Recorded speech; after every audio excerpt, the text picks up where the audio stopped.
Amigas, amigos, ¿qué tal? ¿Cómo están? Muy buenas noches. Un placer para nosotros, para Musicalísima, aquí en el Divague, de tener a una invitada muy, pero muy especial, que es periodista, que es escritora, que se llama María Urruzola, que bueno, tiene muchas cosas para contarnos en esta hora y media. Así que muy buenas noches, doctor Marfetán. ¿Qué tal? ¿Cómo le va? Hace tiempo que queríamos charlar con María. Bueno, y ahora es cierto, usted me lo ha dicho en bueno, muchas oportunidades. Urruzola, me suena a Euskadi, a País Vasco, ¿no? Sí, buenas noches. Sí, totalmente. Soy vasca por ambos lados, porque en realidad mi padre es de origen vasco-francés y mi madre es nacida en Pamplona. Mi padre en realidad es nacido en Argentina, de familia emigrante de Hendaya, creo, si no me equivoco ahora los nombres, que es en la zona francesa. Y mi madre es de Pamplona, o sea que soy vasca al cuadrado. O sea, ahora cuando yo tengo algún amigo vasco que dicen, los vascos son bravísimos, son tosudos. Los vascos tienen algunas características básicas que se repiten. Primero, son muy frontales, son muy sinceros, por lo tanto, algo brutos. Son muy perseverantes. Tosudo tiene como dos acepciones, una buena y una mala. Uno es muy perseverante y al mismo tiempo es muy terco, no da el brazo. Terco, esa es la palabra. Terco. Es perseverante en sus cosas y al mismo tiempo terco. Es muy difícil que dé el brazo a torcer o que escuche a alguien que cuando le dice algo, incluso por su bien, no. El vasco, yo tengo la sensación por conocer, además, bueno, mi familia de allá, yo tengo una familia de allá, yo tengo la sensación que para el vasco hay una cosa que es esencial, que no sé de dónde viene, no tengo la menor idea, que es la libertad. O sea, para el vasco, la libertad de yo soy libre y hago lo que yo decido, es genético. No tengo ni idea de dónde viene, pero es genético. Vamos a hacer un pequeño recordatorio para el oyente, sí, de que el País Vasco está situado en la parte noreste de España, pero que también tiene colectividad del otro lado. Claro, por eso se habla de País Vasco español, y País Vasco francés, y por eso, en aras de esa libertad e independencia que tú querías, se hicieron movimientos independentistas del País Vasco. No obstante, el País Vasco español tiene tres grandes provincias, que son Vitoria, Álava y Guipúzcoa, y el vasco es uno de los idiomas oficiales. De Navarra, yo soy de Navarra, porque el tema es así. El reino de Navarra es anterior a la Constitución de España. Navarra es donde está Pamplona. Claro, Navarra es donde está Pamplona. Entonces, cuando uno le dice a un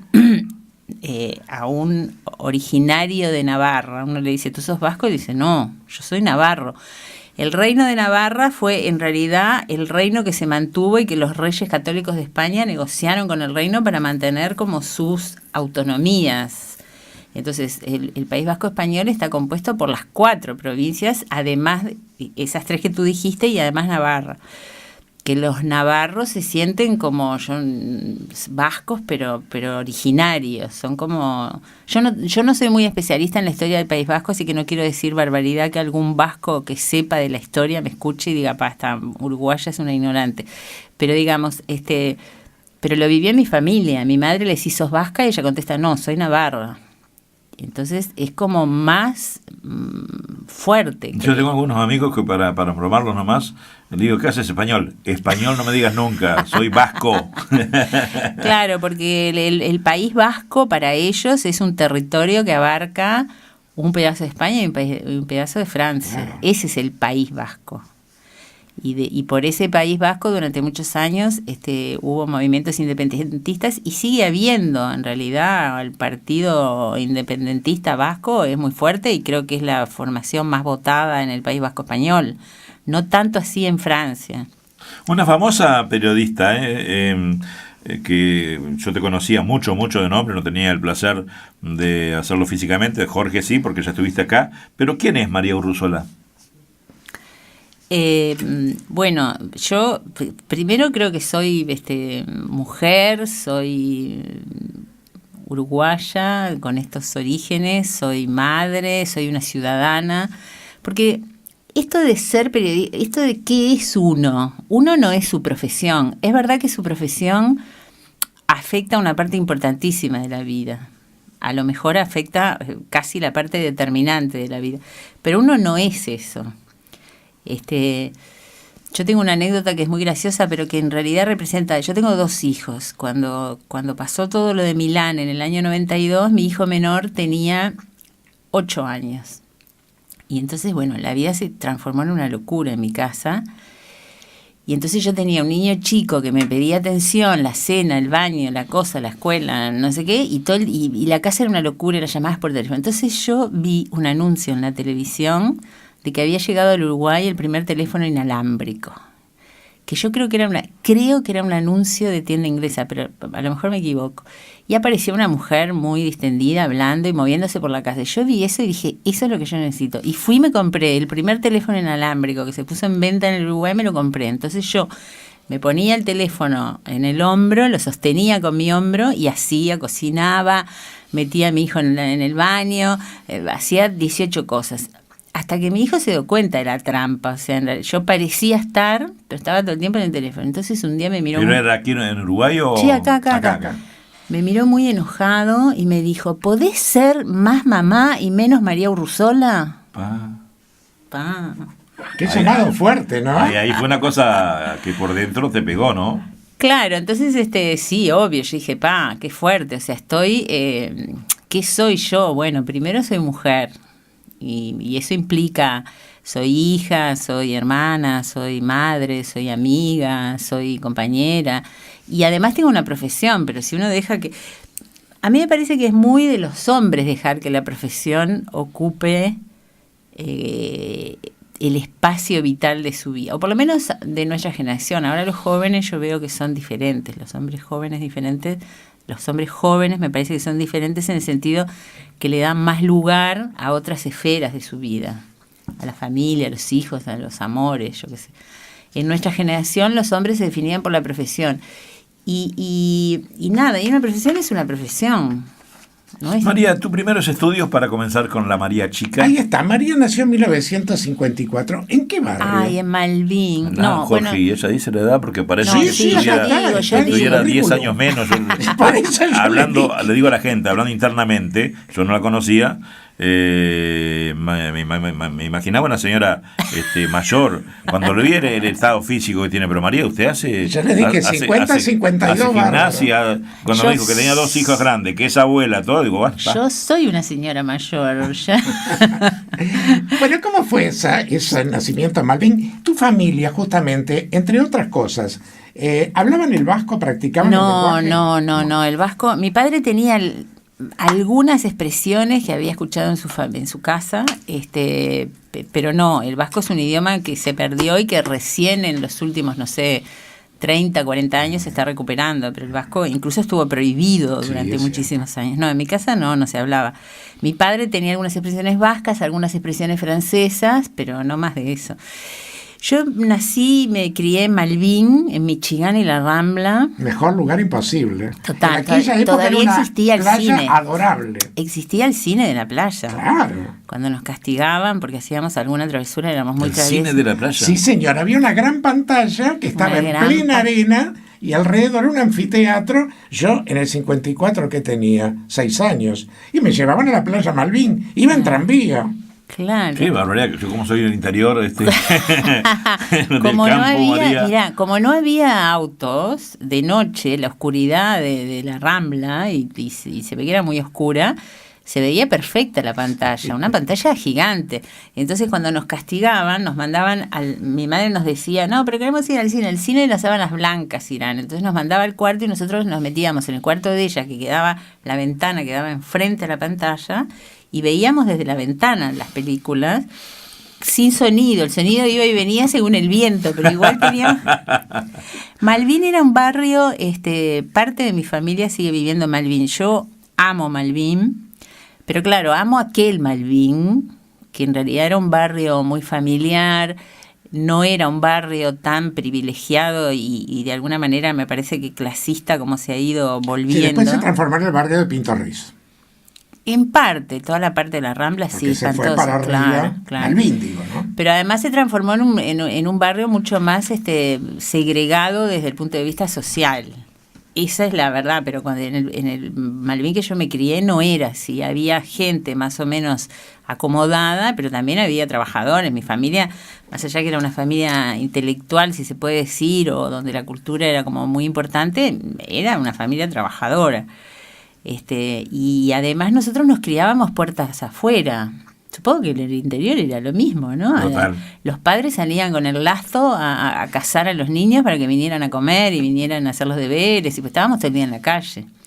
Entonces yo me crié, tengo 3 hermanos varones y soy la única mujer. ¿Y cómo fue eso? Fue complicado porque en realidad... ¿Son la más grande, la mediana, la más chica? No, la del medio, soy fatal, la del medio. Tengo todo el manual de psicoanálisis de todo el lugar donde usted no debe estar. Soy la del medio porque el mayor es bastante mayor y entonces después venimos 3 más seguidos. Entonces yo soy la del medio de los 3 últimos y además soy mujer, la única mujer. Entonces en mi casa mi padre era periodista y era comunista y hacía de la igualdad una regla. En mi casa todos teníamos los mismos derechos. Los niños teníamos derecho a hablar en la mesa, a discutir con los mayores, cosa que para mis tíos españoles que los niños tuviéramos derecho a hablar a la hora de comer les parecía, con menos que, no sé, un horror. Esas cosas exóticas de mi padre, que era uruguayo. En esa filosofía de tener los mismos derechos, yo quería ser igual y quería todos, éramos como una fraternidad.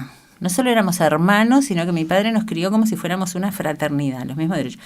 Cosa que en realidad era imposible, porque yo era mujer, no podía ser igual a mis hermanos que eran varones. Me costó muchos años entenderlo, es decir, hasta que un día me di cuenta, yo no soy igual, no tengo la misma sensibilidad, no siento igual, no puedo ser igual. Entonces, de alguna manera yo de chica era muy aguerrida para tener un lugar en ese, porque además había mayoritariamente varones en la calle y sus amigos. Tenía algunas amigas mujeres, pero no me gustaba, salvo algunas salvo mi mejor amiga, que todo el mundo tiene una mejor amiga en cada época de la vida. Cierto. No me gustaban mucho ni las muñecas, ni ninguna de las actividades en esa época muy marcadamente de niñas, ¿no? Eso ha ido cambiando. Ahora las niñas hacen muchísimas más cosas, pero en esa época no. Yo me trepaba a los árboles, trepaba a los muros, andaba con mis hermanos, apedreaba lo que había que apedrear, era terrible. Media india. Sí, totalmente, sí. ¿Y tuviste fiesta de 15? Ay, tuve, sí, fue tan increíble porque mi casa era una familia, mi casa era un hogar desde el punto de vista económico con muchas dificultades, porque mi padre era periodista, era comunista, trabajaba en el diario El Popular y como decía mi madre, cobraba nunca mal y poco. Entonces era una familia... ¿Y tu mamá? Mi mamá era pedicura, había estudiado acá después de venir y conocer a mi padre, estudió podología, decía ella. Ella era española, ¿no? Española, sí. De pura cepa. Ella salía a la calle y nos gritaba, no juguéis con brea. Y nuestros amigos nos miraban como diciendo, ¿qué dice esa señora? Y a nosotros nos daba una vergüenza porque además hablaba hasta con los árboles, era charlatana como son los españoles. Me encanta el tono español, a mí me encanta. Claro, ella tenía hasta el día de hoy, pero tenía un acento madrileño, porque vivió muchos años en Madrid también. Era como, y además era pelirrojo oscuro, o sea, tenía todas las características para llamar la atención de acá a 10 cuadras. Entonces, andar con ella era como un atractor. Hablaba con los guardas, hablaba con todo el mundo, y nosotros nos poníamos de vergüenza. Simpática. Totalmente. Entonces, en mi casa había muchas dificultades económicas, no era fácil. Entonces yo dudé si quería, no quería, y al final dije, bueno, sí, yo quiero un cumpleaños de 15, porque entonces mi mamá dijo, no hay ningún problema, lo hacemos acá en casa. Entonces levantaron todos los muebles. Nosotros vivíamos en ese momento, nos habíamos ido de Malvin, y vivíamos en Boulevard España y Vázquez y Vega, en una casa de altos. Yo no sé cómo hicieron, yo no sé dónde metieron los muebles porque no tengo recuerdo. Sé que la casa quedó vacía, se ocuparon el living, los cuartos, todo se volvió salón de fiesta. Yo cumplo años el 2 de mayo y justo ese día empezó a llover. Sos taurina de las buenas. Taurina. Sí, somos el 2 de geniales. mayo nació Musicalísimo en 1984, acá en esta radio en el Oriental. Ah, mirá. 2 de mayo de 1984. Así que somos del mismo día. Sí. Bueno, yo soy del 2 de mayo, entonces es que en general, en esa época había un tiempo más o menos lindo, pero justo ese día empezó a lloviznar. Se armó un barrial en la casa, pues la gente entraba y salía, los gurises entraban y salían, no sé qué. Yo ni me acuerdo, la verdad, no me acuerdo. ¿Y qué hacían? ¿Cosas caseras? ¿Iba algún Claro, grupo? no, caseras, Porque en ese no. tiempo ni existía la discoteca. Yo soy de la generación de los Beatles. Ah, mira. Claro, en mi casa poníamos discos y bailábamos. En 6º año de escuela, mis padres me permitieron hacer el primer baile en mi casa. Porque yo fui a la escuela experimental de Malvin, que es como haber ido a Harvard, más o menos. La verdad, ese es el Uruguay que la gente no tiene idea que existió. Todos los que fuimos alumnos de la escuela experimental de Malvin sentimos para siempre que fuimos a Harvard. Porque era una escuela absolutamente alucinante, donde no solo íbamos doble horario 3 veces por semana, en aquella época, lunes, miércoles y viernes íbamos de mañana y de tarde, sino que además teníamos, yo qué sé, laboratorio de física, de química, huerta, hacíamos libros, bibliotecología, danza, canto, yo qué sé, no sé. Tengan en cuenta que estamos hablando de principios y mediados de la década del 60. Claro, y era una escuela tan buena y tenía, porque tenía un programa piloto especial que incluso había sido, yo no hace mucho estuve leyendo un poco, había sido entre otros elaborado y propuesto por Clemente Estable, que Clemente Estable antes de ser biólogo, era ambas cosas, fue biólogo pero también fue maestro y participó en el diseño, digamos, de lo que dio lugar al programa especial. Por eso se llamaba Escuela Experimental. Había 2, una en Malvin y otra en Las Piedras. Fue una escuela que duró como escuela experimental, yo creo que hasta la dictadura, me parece, que después ahí pasó a ser una escuela normal. Era un mundo privilegiado, teníamos huerta, plantábamos lechugas, claro, había comedor, yo qué sé, los niños que necesitaban tomaban la leche en la escuela o se quedaban a comer, no sé, era otro mundo, pero esa es la escuela de la que hablan los uruguayos, esa es la escuela, cuando hablamos de la escuela pública, para mí es esa escuela. Y era igual más o menos parecida a la escuela interior. Claro, la escuela era huertas, y las maestras plantaban. Y las maestras eran una autoridad, la directora de la escuela experimental cuando yo fui, que se llamaba Margarita Queirolo, era como mi madre, o sea, era un personaje y para nosotros era Margarita Queirolo, no sé, era entre terrible y idolatrada. Ni ahí del tuteo, ¿no? No, me parece que en esa época el tuteo no reinaba en el Uruguay, eso vino después, no sé en qué momento. Yo no estaba en el país, yo estaba en el exilio cuando el tuteo se volvió la regla. Me parece, incluso el tuteo y el beso, porque También el beso no era frecuente, menos entre los hombres. Yo me acuerdo de haber vuelto, cuando volví del exilio, no me olvidaré más. Los policías de migraciones me tutearon y yo dije, ay, qué raro, yo venía de Francia, hablaba de usted y daba la mano. Los policías de migraciones me tutearon y ya me pareció extrañísimo. Y después la gente me daba un beso y yo tendía la mano, quedaba como ridícula. Así, yo tendía la mano y la gente me daba un beso. Me costó todo un reacomodo. Pero volviendo a Malvin, en ese clima mi madre me autorizó a hacer el primer baile en mi casa, que era como ahora los niños le llaman la matiné. Y ahora hay escuelas que organizan. Y entonces hicimos el primer baile en casa con discos de los Beatles. Esa era nuestra música. Yo entré al liceo con 11 años, o sea que yo tendría 11 apenas cumplidos.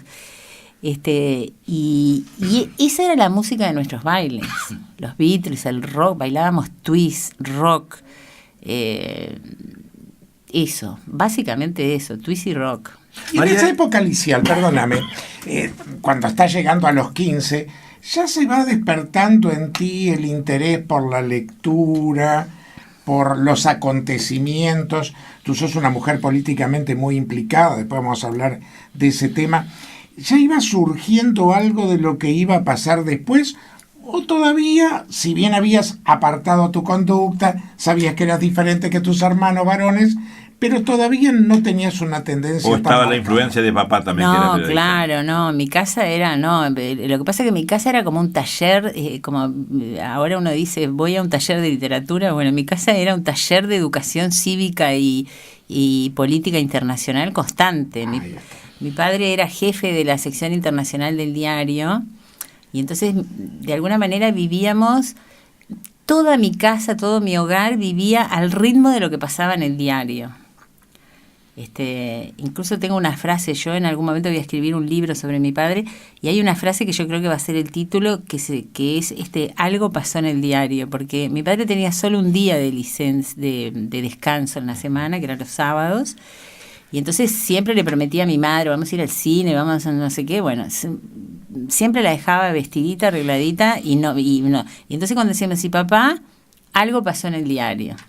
Entonces era como la frase, entonces, ¿en el diario qué pasaba? Bueno, en el diario pasaba que podía haber habido un golpe de Estado en India, se había muerto una figura internacional fuera de hora, entonces mi padre tenía que volver al diario para cambiar el artículo, la tapa, o se quedaba, los días que le tocaba quedarse a los cierres, volvía a las 5 de la mañana. Entonces, la casa vivía al ritmo del mundo. Mi padre además era comunista, entonces los temas de los que se hablaba y se discutía en la casa, en la mesa, era la política universal. Aparte era plena época de la Guerra Fría, Estados Unidos, URSS. Estaba el tema de Cuba. Total. En tercer año de escuela, me parece, o en cuarto, nos enseñaron en Historia Nacional que Uruguay era un país independiente. Entonces yo le dije a la maestra, dije en la clase, Uruguay no es un país independiente. Y la maestra sorprendida me miró y me dijo, ¿por qué no es un país independiente? Y porque nosotros le quisimos vender hace poco, yo lo tenía aprendido, imagínense, 9 años. Nosotros le quisimos vender hace poco arroz a China y no nos dejaron. ¿Quién no nos dejó?, me pregunta la maestra. Yo digo, mire, yo le pregunto a mi papá y vengo y le explico. Entonces fui a casa, le pregunté a papá que me explicase un poco más eso que yo había oído. Entonces mi padre me explicó que había habido un intento de negociar con China y Estados Unidos lo había vetado, no me acuerdo, no sé qué, que en realidad no éramos independientes desde el punto de vista político comercial, porque no. Entonces volví a la escuela con todo ese discurso y la maestra se agarraba la cabeza. Entonces lo llamó a mi padre y le dijo, mire, Urruzola, con todo respeto, yo me parece muy bien, entiendo todo, pero no podemos mezclar las cosas así de esa manera, porque ellos primero estamos estudiando historia, o sea, tratemos de que, digamos, la formación de Marichu vaya como en línea con no sé, supongo que con el programa de primaria, porque entonces es como que la problemática, además era otra época todo el Uruguay. Yo creo que mi casa era una casa de puertas abiertas como todas, los vecinos entraban y salían. En mi casa había teléfono y era una excepción en la cuadra, no había teléfono. Entonces los vecinos entraban a llamar por el permiso, o sea. Porque además para conseguir un teléfono y un borne, el borne, si no era recomendado. Claro, entonces yo creo que la problemática de los otros, y en esos otros incluyo a los vecinos, al barrio, la política y al mundo, estaba mucho más integrada a la problemática del adentro. Entre el adentro de las casas y el afuera de las casas no había esa tajante separación que hay hoy. La gente se fue encerrando, porque además, ¿cuáles eran los lugares de socialización de la gente? Eran, por supuesto, el trabajo, el sindicato, ¿no?, la escuela, la gente que iba a la iglesia, y la iglesia en esa época era una iglesia que estaba muy comprometida con los problemas sociales, los comedores, fueron los años que surgieron las cooperativas de vivienda. O sea, lo social y lo político, por ende, además era una época de Guerra Fría, el mundo estaba dividido tajantemente en dos modelos. Todo eso ocupaba mucho espacio en la vida de la gente. No era que nosotros éramos la excepción, que nos ocupábamos. No.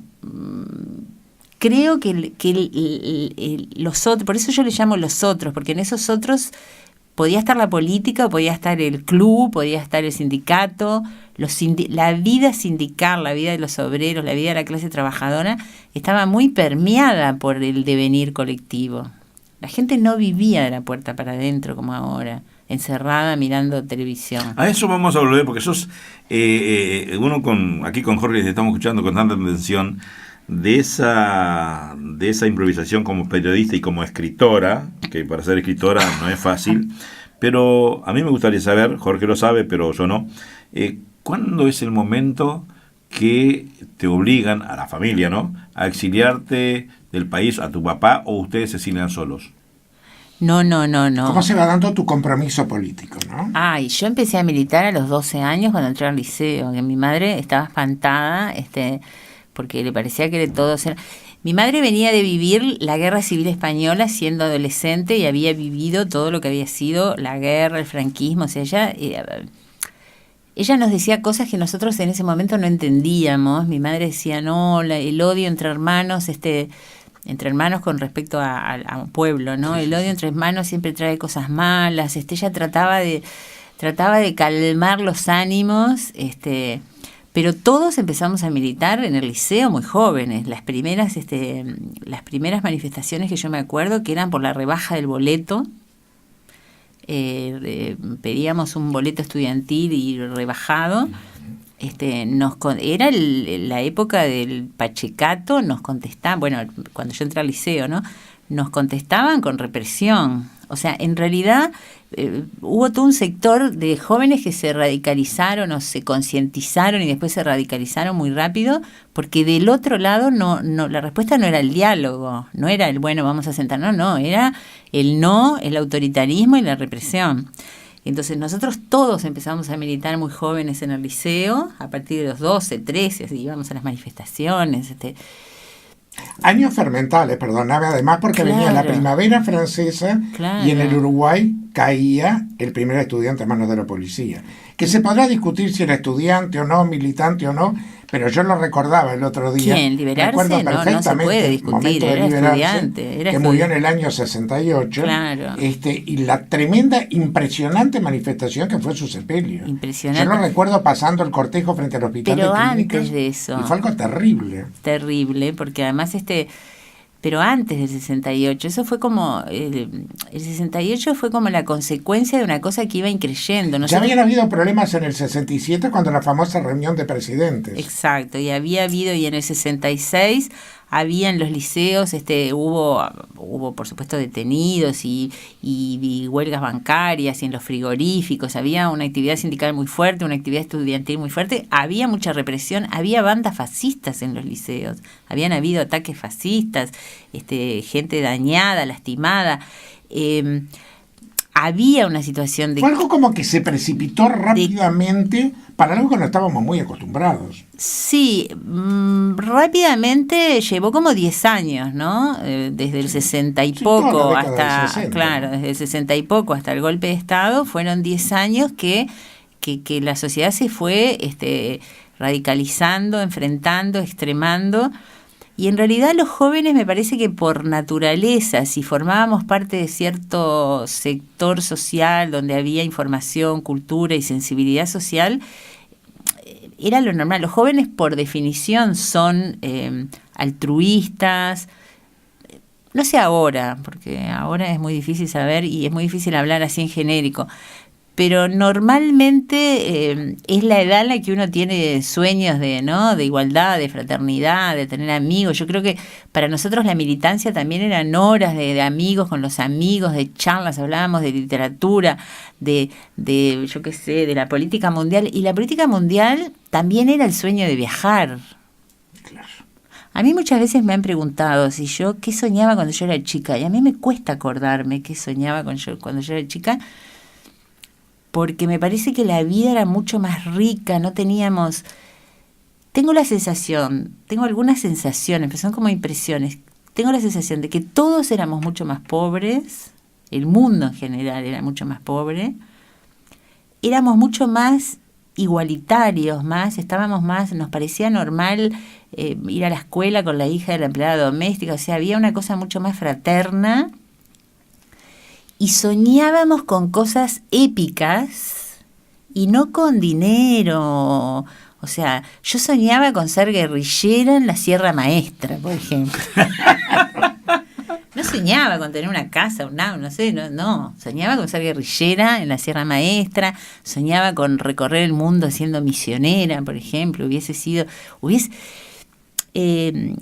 La filosofía. No eran sueños materiales, digamos. Claro, no eran sueños materiales y no eran sueños de éxito personal, por lo menos en el ambiente en que yo me crié, no eran sueños de éxito personal. Me acuerdo que en la cuadra, por ejemplo, había una familia, imagínate lo que te digo, Malvin, Michigan, entre Orinoco y La Rambla, ¿no? Había una familia que tenía un lindo auto y que tenía una lancha para ir a la playa, una familia que tenía un pasar económico notoriamente superior a todo el resto. Una. Y ellos de alguna manera compartían ese pasar con el barrio. No era una gente que cerraba las rejas. Y no había rejas, además. Era un barrio que no había rejas, ¿no?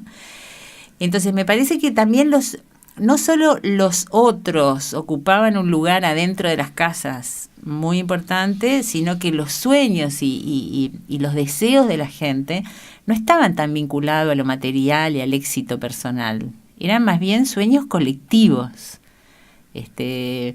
Queríamos que cambiase el país, queríamos que cambiase el mundo, que no hubiese pobres, que no hubiese marginados, teníamos grandes sueños en los que nosotros nos veíamos todos en unos roles épicos. Yo creo que en América Latina todos soñábamos. Yo no podía soñar con ser el Che porque era mujer, pero soñaba con ser Tania, la guerrillera, que era un referente.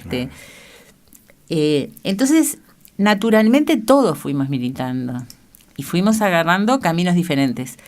Mis hermanos, fueron optando por grupos más radicales y yo me hice comunista, como mi padre. A mí el Edipo me funcionó perfecto. Yo fui periodista y comunista como mi papá. Diría, tapa de Freud, del libro de Freud básico. ¿Qué era ser comunista en ese tiempo? ¿Qué era ser comunista? Bueno, primero era raro, o sea, en mi barrio éramos los raros, porque mi padre era ser periodista, y ser periodista en aquel tiempo era como ser astronauta. O sea, era rarísimo, nadie entendía muy bien qué hacía mi padre. Nosotros tampoco entendíamos mucho por qué él se pasaba todo el día en el diario haciendo las noticias y después venía a casa y se pasaba todo el día escuchando las noticias. Entonces nosotros decíamos, pero papá, si vos estás todo el día haciendo noticias, ¿por qué las tenés que escuchar? Porque estaba con la radio prendida todo el día y leía el diario, y leía todos los diarios. En casa se recibían, 2 o 3 diarios, no me acuerdo. Era como que las noticias eran... Era ser comunista, era ser colectivo, generoso y compartir. Siempre había un compañero que tenía problema y que venía a comer, y mi madre hacía una tortilla de papas y ayudar a la gente. Era ayudar a la gente en concreto. Mi padre era una persona que nos enseñó a ayudar a la gente en concreto, además de pelear por la gente en abstracto, que es como la humanidad, ¿no? Entonces, él nos enseñó a que nosotros teníamos que pelear por la humanidad, pero además teníamos que ayudar a la gente en concreto. Cuando una persona tenía problemas, había que ayudarle con un plato de sopa, con un pantalón. Es más, tenía algunas frases, por ejemplo, decía, siempre dicen que los pobres y la gente con dificultades toma vino. Y él nos decía, pobre gente, ¿cómo no va a tomar vino con la vida dura que tienen? Nosotros tenemos que entender que una persona que tiene esa dura vida y que tiene desesperanza, tome vino. Es normal, decía mi padre. Si yo estuviese en esa situación, también tomaría vino. Entonces es como que él nos iba enseñando y nos decía cosas como: cuando uno ayuda a una persona no le pone condiciones. La ayuda no va con condiciones. Si tú le pones condiciones, no es ayuda. Ayudar es cuando una persona necesita algo, uno se lo da sin condiciones. Después nos decía, la solidaridad no es con los iguales, con los amigos, eso es amistad. Uno con sus amigos, con su entorno, con los que conoce, no es solidario, uno es amigo. La solidaridad es con los desconocidos, con los que uno no conoce. Qué buena filosofía de definición, ¿no? La verdad. Entonces, que para nosotros ser comunista era ser eso, ser lo que mi viejo nos decía, y sobre todo ser buena persona, ser el mejor estudiante, ser el mejor trabajador, ser puntual, cumplir con, dar la palabra y cumplirla. Yo creo que no era solo ser comunista en ese momento, me parece que también era un poco la filosofía reinante, ¿no? Es decir, había una cultura. Había respeto por las cosas. Y la palabra empeñada. De la gente común estamos hablando. Claro, de la gente común, la palabra empeñada, si uno se comprometía a cumplir. Había cosas que no había que firmarlas. Claro. Mi padre en un momento fue el administrador de una editorial que tenía el partido. Yo era chiquita, o sea que antes del diario, que se llamaba Libroplan. Y hay una anécdota famosa que un joven que había entrado a trabajar, que era militante comunista, un día llegó tarde, yo qué sé, 3 horas después. Entonces mi padre lo llamó a su oficina y le preguntó por qué había llegado tarde. Y entonces el joven le dijo, ay compañero, anoche estuve de pegatina. Entonces mi padre lo despidió y le dijo, las pegatinas tú las tenés que hacer sobre la base de tu esfuerzo, no de nuestro esfuerzo. Y entonces él nos contaba esa anécdota y nos decía, uno tiene que sacrificarse uno, no es que yo voy de pegatina y después no voy a trabajar o hago una tarea militante y al otro día no estudio. No, uno se pone sus responsabilidades sobre sus espaldas, no sobre las espaldas de los demás. Si uno es un empleado, al otro día tiene que ir a las 8 a trabajar. Si quiere salir de pegatina, perfecto, que no duerma. Entonces era como la rectitud, nos enseñó la rectitud. Disciplina. No sé si la palabra es disciplina, porque en casa también éramos muy indisciplinados, porque mi madre era española, éramos muy cuasi anarcos. Para los españoles la anarquía es como una cosa... Les gusta. Claro, todos son un poco anarcos. Teníamos un tío que era el hermano de mi padre que era re anarco. La libertad... la palabra no es disciplina, me parece que la palabra era como rigor, o sea, compromiso, coherencia. Es decir, si uno decía una cosa la tenía que hacer, si uno se compromete, coherencia. Me parece que era eso, y sobre todo preocuparse de los otros. Si había gente humilde, pobre, con dificultades, uno se tenía que ocupar de eso. A mí me parece que eso también era, yo qué sé, yo creo que, no sé, la vocación social de la Iglesia es eso, es ocuparse. Yo siempre pensé que entre los comunistas, con perdón de quien se pueda ofender, yo siempre pensé que los comunistas y los católicos con una determinada concepción de la Iglesia eran muy parecidos, porque tenían un sentido de servicio, de ocupar, unos en un sentido liberador, decir, bueno, a la gente hay que ayudarla a tomar conciencia de sí mismo y que se libere, y otro en un sentido de servicio social, tal vez de beneficencia, no lo sé, porque nunca estuve adentro de la Iglesia, pero un poco era eso, ¿no? Y entonces, para nosotros ser comunistas era, bueno, esa casa tan atípica, era ser raros, en el barrio éramos como los comunistas, yo creo que era la única familia. Era también ser valiente, porque siempre había conflictos, participábamos, no sé, empezamos a caer presos por actividades liceales y no sé qué a los 13 años. Yo debo haber estado 14 veces presa. No. Sí, en la comisaría, nos llevaban de las manifestaciones, nos llevaban a la comisaría. Pues ustedes no estaban haciendo nada, estaban manifestando. No, nada, Claro, nada. Racias, ¿no? Claro, era la época de la represión, las racias, salíamos a manifestaciones estudiantiles y nos mandaban al ejército que se ponía rodilla a tierra y nos apuntaba, y teníamos 14 años. Sí, 14 veces presa debo haber estado, en el 68 debo haber estado, yo qué sé, no sé, solo en... Tantas cosas para contar Es increíble porque, aunque parezca mentira, ya se nos han ido casi 40 minutos. Por eso. Porque realmente es una historia completamente distinta a las que estamos habituados a escuchar. Por eso teníamos tanto interés que María estuviera con nosotros. Les recordamos que esto es el Divague de Musicalísimo. Estamos en CX12 Radio Oriental, Montevideo, Uruguay, y al mundo a través de www.oriental770.com. María Urruzola es nuestra invitada, periodista, escritora, que está dando. Yo miré la hora recién, digo, hay tantas preguntas para hacerle a esta querida mujer. Muchas veces presa, va transcurriendo la juventud. Y se va poniendo duro. Pero llegan los momentos oscurísimos. Sí. Con 19 años, tú te encontrás con un 27 de junio de 1973. No, antes. Que se veía venir, pero que cayó. No, pero en la familia la dureza empezó antes. No, por supuesto. Uno de mis hermanos cayó preso en el 72, porque en el 72 el Parlamento aprobó, cuando ya los Tupamaros y otros grupos radicales tenían actividad, digamos, confrontativa, ilegal, habían tomado las armas, el Parlamento aprobó la Ley de Seguridad Nacional. Después del famoso 14 de abril, cuando hubo de un lado atentados hacia gente que se la acusaba de formar parte de la AAA y de las bandas paramilitares, y del otro lado la respuesta de los militares que mataron no sé cuántos jóvenes ese día. Yo creo el primer episodio es el famoso episodio de la calle Abacú, allí al costado de la Escuela Austria, ¿verdad?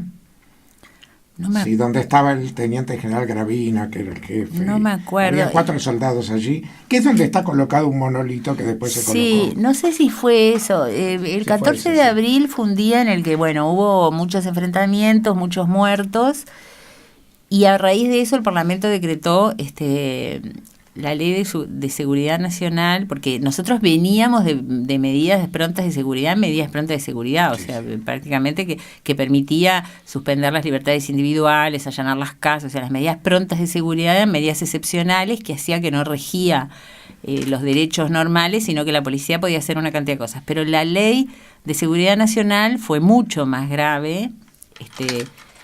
Wilson Ferreira Aldunate la votó y después confesó que se había arrepentido de votarla porque le dio como un ingreso a los militares a áreas de seguridad civil que hasta ese momento. Entonces, ya el Uruguay en el año 72 se empezó el despeñadero, y uno de mis hermanos cayó preso, que fue muy duro. Esa fue el quiebre de la vida feliz de Malvin a la vida dura. Porque mi hermano tenía 19 años... o tenía 18 en realidad, apenas cumplido, salió a los 19, y fue terrible porque... ¿Cómo lo viviste ese quiebre? Lo viví... ¿Qué se partió adentro tuyo? ¿Qué se agrietó? Fue muy difícil porque primero se agrietó como mi padre se vino abajo, o sea, no se vino abajo desde el punto de vista de lo que él hacía, porque era un hombre muy, muy entero. Entonces él siguió haciendo, pero la cárcel de su hijo para él fue un horror. Y entonces él se apoyaba en mí, y yo como un soldadito ahí estaba y lo apoyaba, pero fue la primera vez que vi a mi padre llorar, fue la primera vez que vi que no sabíamos qué hacer. Yo siempre tenía la sensación de que mi padre, sobre todo, siempre sabía qué hacer. De golpe no sabía qué hacer, no sabía cómo rescatar a su hijo. ¿Tuvo mucho tiempo preso? Estuvo 1 año, y las noticias que llegaban eran terribles porque lo torturaron muchísimo. Y había gente que salía y nos venía a decir que hiciéramos algo porque lo iban a matar. Y entonces mi padre se desesperaba. Yo nunca lo había visto así. Yo creo que ahí no había mucho tiempo para pensar. O sea, uno seguía, los acontecimientos nos llevaban a marcha forzada, esa es la verdad. Tampoco sé si en ese momento todavía uno sentía miedo. Alguna vez alguien después, muchos años, me dijo: ustedes eran una juventud muy valiente, porque en realidad se arriesgaban, y yo nunca me había puesto a pensar que sí, que efectivamente nos arriesgábamos, que salíamos a la calle sin miedo a que nos podían pegar un tiro, como le pegaron a Liberarse, a Susana, a Pintos, o sea, empezaron a haber muertos. Pero yo no tengo el recuerdo de haber tenido miedo en esos momentos, sino más bien la sensación de que las cosas se iban de control. Eso de que mi padre no supiese qué hacer, yo tenía 17 años, o 16, no, 17. Ver a mi padre así en ese estado de desesperación, yo creo que eso para mí fue lo más... ¿Cómo fue el reencuentro con tu hermano en el momento en que sale liberado? No, lo echan, no hubo reencuentro, lo echaron del país. Mi padre logró una cosa que en ese momento ya prácticamente no se lograba, que era por las medidas prontas de seguridad. La autoridad tenía derecho a darle la opción a la gente que si quería irse del país la echaban. Pero como ya no reinaban las medidas prontas de seguridad, no había esa opción. Y entonces mi padre batalló, porque además tardamos como 6 meses en ubicarlo, no sabíamos dónde estaba desaparecido. Bueno, al final lo ubicamos, lo íbamos a ver. Y entonces mi padre empezó a pelear por la posibilidad de que lo dejaran salir. Entonces, no sé, presentó cartas en la junta de comandantes, porque en ese momento ya de alguna manera reinaba la justicia militar. Fue a hablar con el famoso juez Silva Ledesma 700.840 veces. Y al final logró que la Junta de Comandantes dijese, bueno, no lo procesaron porque no tenían pruebas, en realidad era un joven estudiante que se había radicalizado, pero no era que había hecho nada. Entonces Silva Ledesma le dijo, bueno, no lo voy a procesar porque no hay elementos para procesarlo, pero la Junta de Comandantes no lo quiere dejar libre porque considera que es peligroso. 19 años. Entonces, que salga del país. Y entonces mi padre consiguió... O sea, lo echan. Lo echan. Entonces, que tuvimos que juntar la plata para el pasaje, que en mi casa no había plata. ¿Hacia dónde partió? Partió a España, que teníamos familia, porque mi padre presentó una carta diciendo tenemos familia en España, él puede rehacer su vida, está el abuelo, bueno, no sé qué. Y entonces lo echaron. Y el echar significó que él fue de la jefatura a casa 2 horas con custodia militar. Y en esas 2 horas se bañó, hizo la valija, vinieron los amigos a despedirse, los tíos, la familia, y a las 2 horas lo llevaron al aeropuerto y lo subieron a un avión y la guardia policial, los policías lo acompañaron hasta la escalerilla del avión. Hay fotos de él que va dirigiéndose a la escalerilla en la época que los aviones se estacionaban lejos y uno caminaba por la pista sí. Y se subía a la escalerilla, y fotos de él que va con un poncho, se da vuelta, saluda y van 2 policías caminando al lado de él hasta la escalerilla del avión y se va. Yo creo que él fue uno de 3 de los últimos que lograron casi ese beneficio de ser expulsados y no quedaron presos por 12 años, ¿no? Porque... Cuando se da esto, ¿ya empieza a anidar en ti o en tu familia la idea de salir del país ustedes también? No, para nada. Es más, mi padre, cuando ya empezaron a detener a compañeros de él, yo me asilé en la Embajada de México en el 76. O sea, 3 años después del golpe. Aquí en la Embajada de México, aquí en Montevideo, 3 años después del golpe. Pero fuiste de primera asilada, ¿no? ¿Tu papá? No, mi papá nunca se asiló. ¿Ah, nunca? No, mi papá cayó preso, estuvo 7 años preso, y recién cuando salió en el 82... como no lo dejaban ir y volver a vernos, le dieron a optar, si usted se va no puede volver. Entonces me dijo, yo me voy a ver a mis hijos, y se fue y estuvo 3 años exiliado, pero mi padre no. Y además cuando empezaron a caer en el 75, que empezaron a caer los comunistas, después de haber, primero cayeron los tupamaros, después cayeron sindicalistas, después empezaron con los comunistas, iban como por camada, cayeron compañeros de mi padre, y yo, que creo que ya estaba casada. ¿Con un uruguayo? Sí, y ya tenía un hijo, mi hijo mayor, siendo muy joven. ¿Comunista él también? Sí. ¿Y cómo fue esa etapa? Porque... Para que te cuento lo último. Sí. Le dijimos a mi padre, papá, te están pegando, él nos dijo, están pegando en el palo en cualquier momento. Y yo dije, pero papá, andate. Me dijo, no, de ninguna manera, yo no me voy a ir de este país, escondete. No, decía mi padre, mido 1,90, ¿cómo me voy a esconder? ¿Dónde me voy a esconder? Que me tengo que cortar un pedazo de pie. O sea, él tenía mucho humor. Yo decía, pero papá, te van a llevar preso. Y bueno, me decía, había como una especie de filosofía que es difícil ahora de explicarla, que era como las reglas de juego. Eran los riesgos implícitos a lo que uno hacía. Claro. Entonces uno no se escapaba, uno afrontaba. Y bueno, el riesgo era ir preso. Fue muy duro para muchísima gente tomar la decisión de irse al exilio, fue muy duro, fue casi como traicionar, casi como abandonar. ¿Con quién lo hablabas? Con los compañeros. Nosotros creamos cuando cayó toda esta camada de gente del Partido Comunista, cayó mi padre, cayeron una cantidad de compañeros, cayó toda la dirección del Partido Comunista, armamos como un grupo de mujeres, de familiar. Después eso devino, no ese grupo, porque la mayoría terminó presa, ese concepto se transformó en familiares. En ese momento nada, nos juntamos 5 o 6 mujeres, que estaba la mujer de Macera, la mujer de un dirigente ferroviario que se llamaba Toledo, la mujer de un dirigente comunista que se llamaba El Tesor, una amiga mía que estaba casada con un amigo mío y yo, que su marido había caído preso, yo con mi padre, nos juntamos y entonces discutíamos esas cosas y el partido había dicho que si uno estaba en peligro se asilase y se fuese. Y nosotros discutíamos y en términos generales la opinión era no nos vamos nada. Marta Valentini de Macera, que era la mujer del ingeniero Macera, dijo, yo de este país no me voy. Y cayó presa. Y Alicia Altesor, que era la esposa de ese dirigente comunista, Alberto Altesor, dijo, yo de este país no me voy.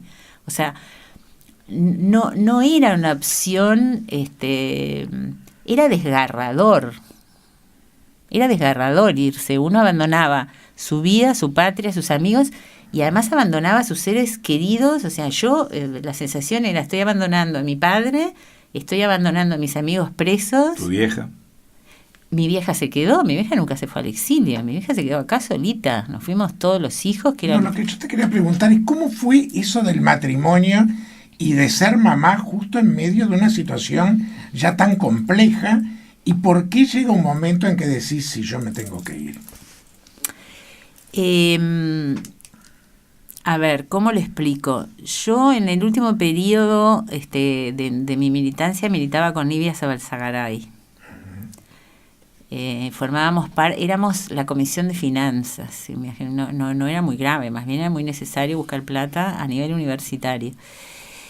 Y yo estaba embarazada cuando la mataron a Nibia. ¿La mataron? Sí, claro. La mataron en junio de 1974. Nibia Zabalzagaray la detuvieron y en 24 horas la asesinaron en un cuartel. Por ese caso fue preso el general Dalmao hace no mucho tiempo. Bueno, para mí fue un impacto. Yo estaba de 8 meses de embarazo. Y en realidad la reacción, los dos éramos militantes comunistas universitarios, yo y mi marido. La reacción era como de más, era de angustia, de desesperación. Para mí la muerte de Nibia fue un golpazo inimaginable. Pero yo al otro día me levanté y teníamos un mimeógrafo escondido en casa, y me puse a hacer volantes. O sea, no sé, el compromiso con la lucha es como que estaba más allá de la peripecia individual. Aceptar que había una peripecia individual y que uno tenía que tomar decisiones sobre su propia vida era como muy difícil, porque las decisiones eran colectivas. Todos nosotros estábamos acostumbrados a pensar en plural.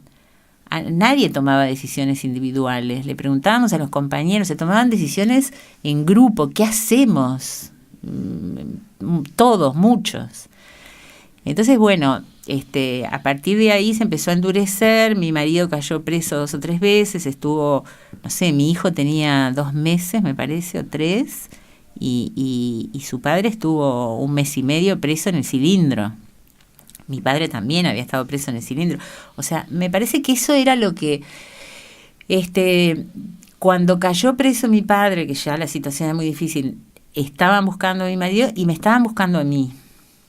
Entonces mi marido se tuvo que esconder, ahora se le llama pasar a la clandestinidad. En ese momento nosotros no teníamos mucho esa noción de pasar a la clandestinidad. Desaparecíamos de los lugares habituales, nos íbamos de nuestra casa, pero tampoco es que pasábamos a una clandestinidad, simplemente tratábamos de que no nos encontrasen. De no exponerse. De no exponerse. ¿Y a dónde ibas? ¿A casa de amigas? Claro, a casa porque de vos otros. Sabías que de repente esa noche, ¡pam!, caía la Claro, pesada. a casa de otros que estaban tan comprometidos como uno. En realidad la clandestinidad, por eso yo digo, cuando uno habla de la clandestinidad, uno trataba de escabullirse, se iba de su casa, entonces trataba de ir a casa de alguien que de repente estuviese menos expuesto, que fuese menos notorio. Yo había albergado en mi casa de casada con mi marido, habíamos albergado a varios compañeros que habían estado en situaciones, entonces se venían a casa a dormir unos días, yo qué sé.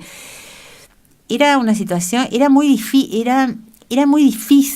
que todo un aparato que siempre había tenido vida legal, porque el Partido Comunista era legal y Por tenía supuesto, había tenido su senador en Ronda de Arismendi. y diputados y tenía un diario y tenía un local y todos El nosotros otro día recordaba a Julia Moller que su abuela fue la primera senadora comunista que tuvo el país. Claro, entonces que todo eso de golpe, que los sindicatos eran legales, ¿no? Todo eso de golpe lo declaran ilegal, prohibido y subversivo. ¿Y qué hace uno? ¿Dónde se mete con todo eso? O sea, es como muy difícil. En realidad por eso fue que cayó tanta gente preso, porque fue un proceso como muy rápido donde en realidad de golpe se volvió ilegal toda una serie de cosas que hasta hacía un año eran absolutamente... Y seguramente muy torturados por ideas, ¿no? Porque ¿qué te podían sacar? Ideas. Si no había matado a nadie, no habías raptado a nadie. Por eso cuando dicen que acá hubo un enfrentamiento entre dos bandos, todos los que vivimos eso sabemos que no es verdad, que no había un bando de nuestro lado. Hubo lucha armada por parte de los tupamaros, pero a fines del 72, principios del 73, antes del golpe, ya estaban todos detenidos.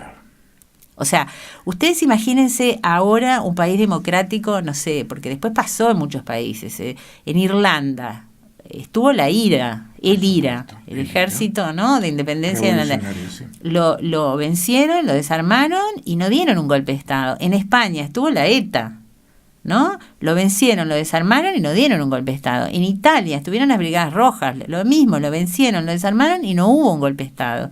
Es decir, no va de la mano una cosa con la otra. Pero son dos cosas completamente distintas. Yo no soy un tipo de izquierda, pero esto siempre lo he afirmado. Al comunista se le persiguió porque era el fantasma de la época. Totalmente. Ser comunista era un delito y el Partido Comunista lo que hacía es lo mismo que hace ahora. Se militaba, se defendía, se hacía lo que se podía, pero nunca se empuñaron las armas. Y todo el mundo recuerda, y cuando pasan por la avenida Graciada y Valentín Gómez, van a ver esos hexágonos, esos 8 hexágonos rojos, que fue una de las peores masacres que hubo sin sentido alguno. Pero hay un punto que es clave, porque tendríamos que hablar 3 horas contigo. Es el momento en que tú te vas a la Embajada de México. Ahí está. ¿Qué sentís? ¿Qué haces dentro de la Embajada de México? ¿A dónde te vas? ¿Y cómo comienza la nueva vida que después va a dar, entre otras cosas, paso a la periodista que trabaja allá en Francia? La verdad de la historia en realidad es muy típica mía. Yo llegó un momento que estaba acorralada, estaba sola, a mi marido lo estaban buscando, mi padre estaba preso, no teníamos de qué vivir.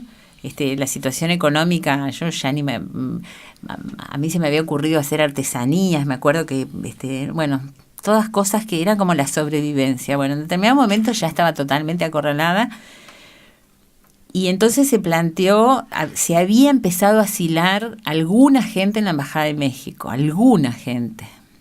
Y entonces yo dije, bueno, yo no tengo solución, voy a caer. Mi hijo tenía 1 año y poquito. Entonces decidí asilarme en la Embajada de México. ¿Con él? Con él, sí. Yo ya estaba fuera de casa, mi madre me lo llevó, nos encontramos en la Plaza Independencia, entré en el consulado, son situaciones muy dramáticas y yo era muy joven, ¿no? Cumplí 22 años estando adentro de la Embajada de México, o sea que tenía 21. Eres una comunista muy bonita. Bueno, entonces entré en la Embajada de México, les dije que venía a pedir asilo. Era un viernes, les expliqué, estaba mi hijo, fue muy, muy dramático, no sé qué. Bueno, al final me metieron en un auto y me mandaron a la residencia del embajador, que era en Carrasco. Y no había nadie, no había ningún asilado. Había habido 3, uno de los cuales era el doctor Puchet, pero no me acuerdo de los otros 2, que eran como 3 intelectuales, veteranos, que se habían asilado, pero ya se habían ido a México, no había nadie. Y entonces vino el fin de semana, yo me fui calmando, ¿no? Estaba sola en un cuarto regio, una residencia en Carrasco preciosa.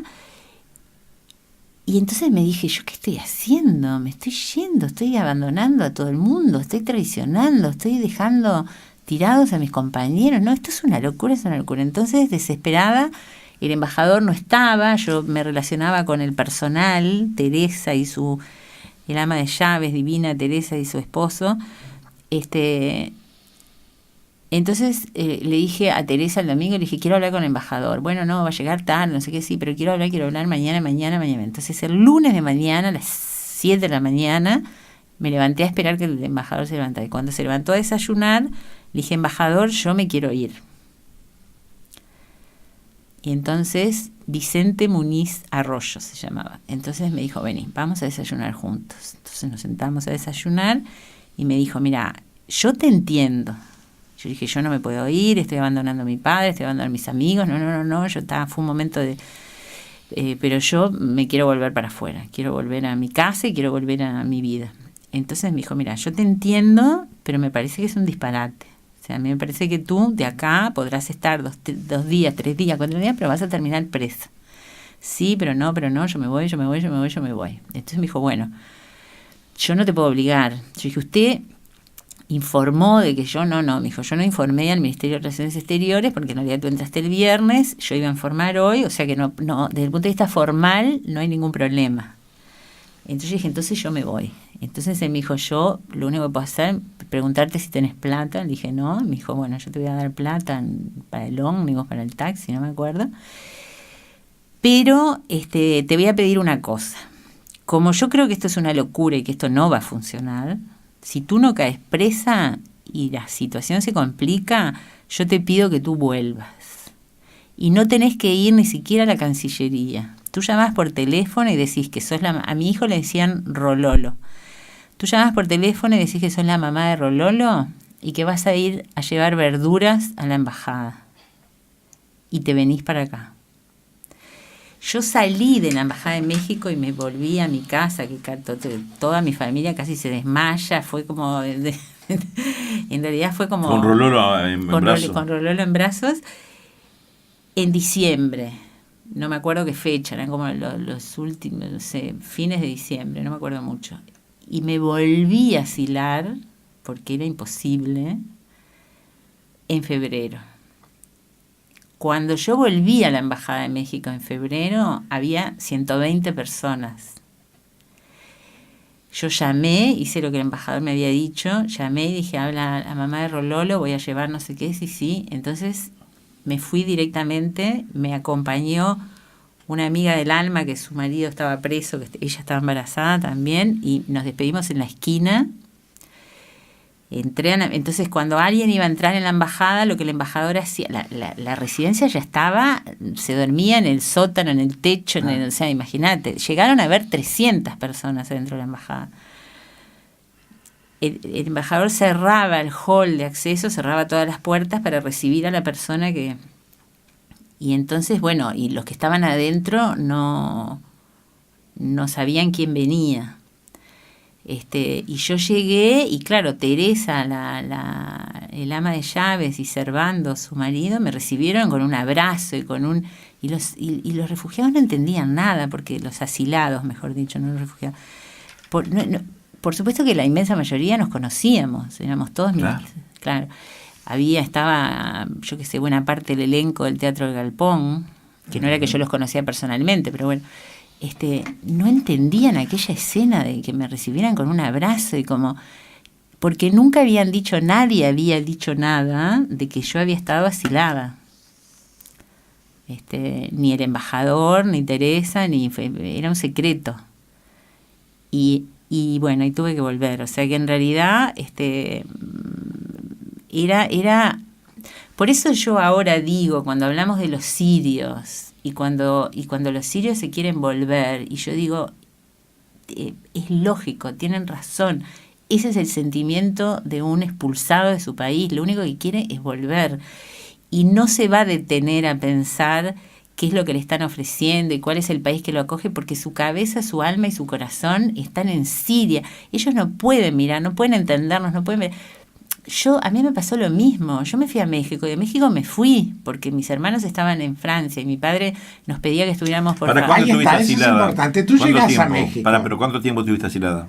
4 meses. 4 meses. ¿En la Después te vas. embajada? Que éramos como 300 personas, sí. Te vas a México. Sí. Llegás a México y te das cuenta que no es tu lugar.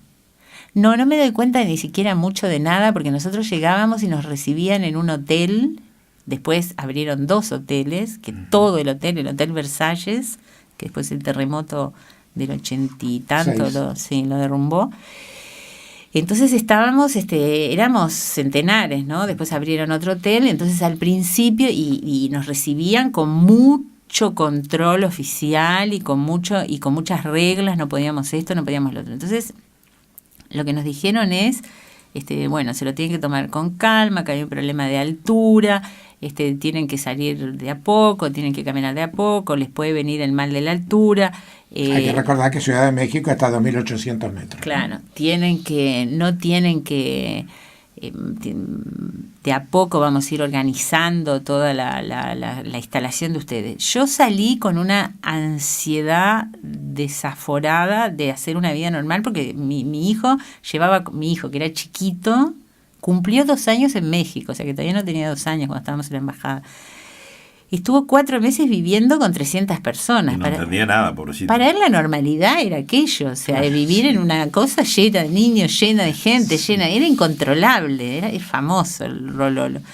Entonces yo tenía una ansiedad desaforada de normalidad. Entonces yo dije, necesito buscar trabajo. Hablé con una periodista amiga de mi padre en Francia. Bueno, no me acuerdo cómo eran las comunicaciones, porque no había nada, era por teléfono. Y justo en ese momento había una secretaria administrativa de la agencia Fraspress en México que se iba a Francia a una pasantía y el periodista que estaba, un veterano que era el corresponsal en México, me dio la suplencia. Y no me acuerdo cómo, verdaderamente conseguí una guardería que me tenía que tomar 1 metro de ida y de vuelta, era toda una tranza. Y entonces yo, el tiempo que estuve, que fueron 4 meses me parece, salvo, no sé, los primeros 15, 20 días que habrá tardado todo eso, yo trabajaba. ¿Y tu esposo preso acá? Y mi esposo preso acá. Yo trabajaba, mi hijo iba a la guardería, y traté de tener una vida normal. En realidad yo lo único que quería era que mi hijo tuviese que salir, porque el día que llegamos al hotel y él vio que tenía, o sea, cumplió 2 años en México, o sea que no tenía 2 años. Él hablaba, era en parlanchina, la gente no sabía si era un enano o porque hablaba de una manera increíble. Cuando él vio que tenía que dormir conmigo en una habitación solo, se agarró a la puerta y empezó a gritar, no, yo quiero con los compañeros. Yo decía, no, tenés que dormir con mamá. No, gritaba. Yo dije, esto es de locos. O sea, él cree que la normalidad es estar con 300 personas. Porque claro, en 4 meses, en la vida de 2 años. Entonces dije, no, este niño tiene que tener, entonces yo, ese periodo que recién ahí empezó, recién ahí me empezó a bajar la ficha de que yo había dejado a mi país, de que había dejado a mis amigos, de que había dejado a mi padre, de que y que me tenía que ir a Francia, porque mi padre lo único que nos pedía, estén juntos, pero éramos muy chicos, estén juntos, que Marichu no esté sola, que se vaya para Francia con los hermanos. Yo tenía que hacer el trámite, ahí me enteré.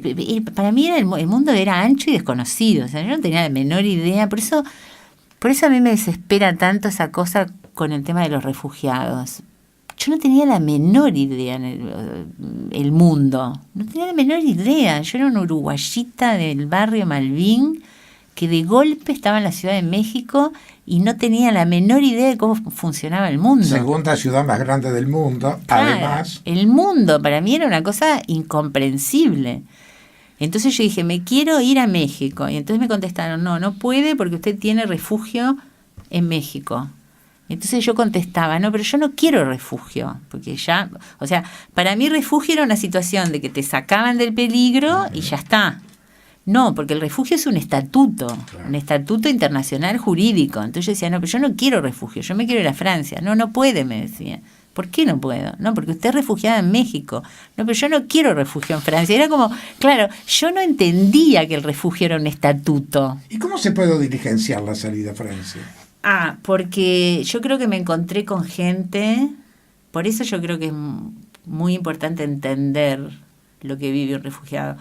Porque me encontré con dos personas, el director de la agencia France Press, que fue el que me dio trabajo y me ayudó, el responsable de la oficina de ACNUR en México, que creo que era suizo, que yo fui a hablar con él, porque me dijeron, no, porque ACNUR, no sé qué, yo dije, ¿quién es ACNUR? No tenía ni idea. Acá fue directora de ACNUR, creo, trabajó muchos años en Chile, Belela Herrera. Yo dije, ¿quién es ACNUR? ¿No? ¿Cómo es que no me puedo ir? A ver, ¿quién es este organismo que dice que yo no me puedo ir? Entonces me dijeron, entonces fui a hablar con el señor, y el señor me decía, pero, a ver, yo no te puedo autorizar. Y yo decía, pero yo no quiero asilo, ¿no? Yo no quiero que usted me dé el estatuto de refugiada. Era como un diálogo imposible. ¿Qué es lo que está pasando acá con los refugiados sirios? Es un diálogo imposible, porque uno habla desde otro lugar. Yo le decía, yo me quiero ir a Francia, no podés, me decía. Yo decía, sí, yo puedo, ¿cómo no voy a poder? ¿Por qué no voy a? Bueno, yo tengo la sensación de que el hombre me vio tan perdida, tan chica y tan sola con un niño, que en realidad dijo, más vale que esta mujer se vaya a Francia y que esté con sus hermanos. Existe una figura en este sistema que se llama reunificación familiar, pero que hay que hacer todo un trámite. Eso es lo que estaba esperando el sirio que se escapó y se fue a Venezuela, todo el proceso de reunificación familiar, pero puede llevar meses de meses de meses, y yo no iba a esperar meses para irme en esa situación. Entonces yo lo convencí a este hombre, no me pregunten cómo porque no lo sé, yo lo convencí de que él consiguió que... ¿Él hablaba español? Sí, yo no hablaba ninguna otra lengua, yo hablaba solo español. Yo lo convencí de que me pagase el pasaje a Francia, de que ACNUR me pagase el pasaje a Francia. Y él me dijo, bueno, me estoy comprando un lío, pero lo voy a hacer, te voy a pagar el pasaje a Francia. ¿Qué te fuiste? No, tuve que ir a hablar con el embajador de Francia para que me diera, porque yo no tenía pasaporte, yo tenía un título de viaje, el mismo que tienen los refugiados sirios, que es un título de viaje de ACNUR, que es como un pasaporte, pero dice título de viaje, donde dice que sos refugiado, y por lo tanto tenés la libertad de irte si el país que te recibe te quiere recibir, si no, no tenés, o sea, tenés todas las libertades, pero no las podés usar, porque nadie te recibe. Claro. Entonces yo me fui a hablar con el embajador de Francia. A través del director de la agencia France Press donde yo trabajaba, me consiguió una cita. Y el embajador me dijo lo mismo, no, yo no te puedo dar una visa. Y yo no sé, yo le lloré, le hablé, le convencí, no sé qué hice, no me acuerdo, ¿entendés? Y al final el tipo me dijo, bueno, te voy a dar una visa de turista, pero me voy a comprar un lío. Y me dio una visa de turista. Y así me fui, con un pasaje pago por ACNUR fuera de reglamento y con una visa de turista fuera de reglamento porque yo era refugiada. ¿Cuántos años estuviste en Francia? 10. ¿Te reencontraste con tu esposo?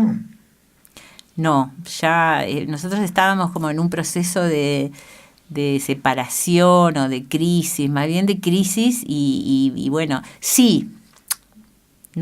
Sí. Pero ya estábamos en un proceso como de crisis porque se nos había venido una andanada, éramos muy jóvenes. Él estuvo preso 4 o 5 meses, salió y un año después logró ir a Francia a vernos. O sea que nos reencontramos. ¿Y cuándo tenés tu segundo hijo? En Francia, 10 años después.